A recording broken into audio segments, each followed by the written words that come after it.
नमस्कार, स्वाद बाय सलीमध्ये आपलं स्वागत आहे. तर चला आजची रेसिपी सुरू करूया. आज आपण करणार आहोत अतिशय चमचमीत आणि स्वादिष्ट भरलेली वांगी. रेसिपी बघण्याआधी चॅनलला नवीन असाल तर पटकन सबस्क्राईब करून टाका. यासाठी मी 1/2 किलो हिरवी वांगी स्वच्छ धुवून घेतली आहेत. त्यांचा देठ कापून मध्ये 2 चिरा पाडूया आणि व्यवस्थित चेक करून घेऊया. याप्रमाणेच बाकी सगळी वांगी तयार करून घेऊया. वांग्यात भरण्यासाठी वाटण तयार करून घेऊया.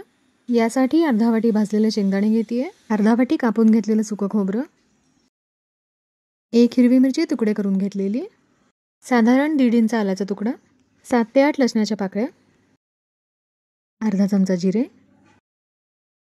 1 इंच दालचिनीचा तुकडा, 1 वेलदोडा, 2 लवंगा, 6 ते 7 काळी मिरी, पाव चमचा मीठ, वाटीभर ताजी कोथिंबीर घालूया आणि हे सगळं मिक्सरला भरडसर फिरवून घेऊया.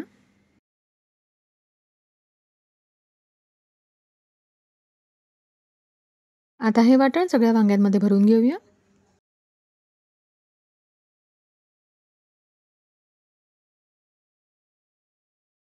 याप्रमाणे आपण सगळ्या वांग्यांमध्ये मसाला भरून घेतला आहे. आता भाजी करण्यासाठी कढईमध्ये तेल घालूया.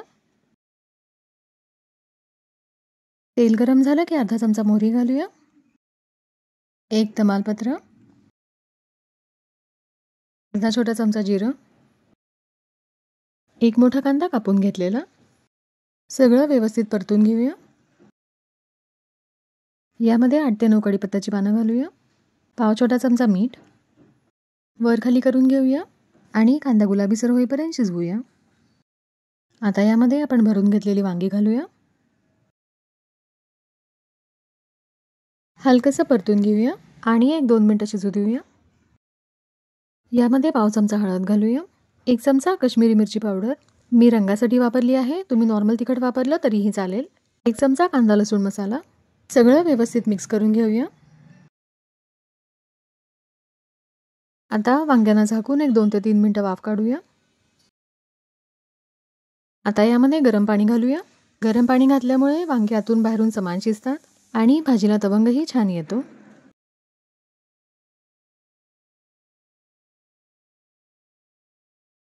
आता भाजी झाकून वांगी मऊ होईपर्यंत शिजवूया. वांगी छान मऊ शिजली आहेत. भाजीमध्ये अर्धा चमचा किचन किंग मसाला घालूया. हलकंसं मिक्स करून घेऊया.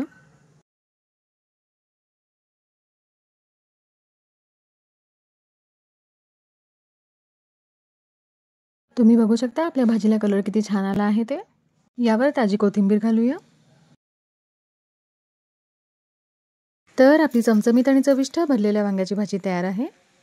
तुम्ही ही रेसिपी नक्की ट्राय करून बघा. व्हिडिओ आवडला असेल तर याला लाईक आणि शेअर नक्की करा आणि मला कॉमेंट सेक्शनमध्ये सांगा तुम्हाला कसा वाटला.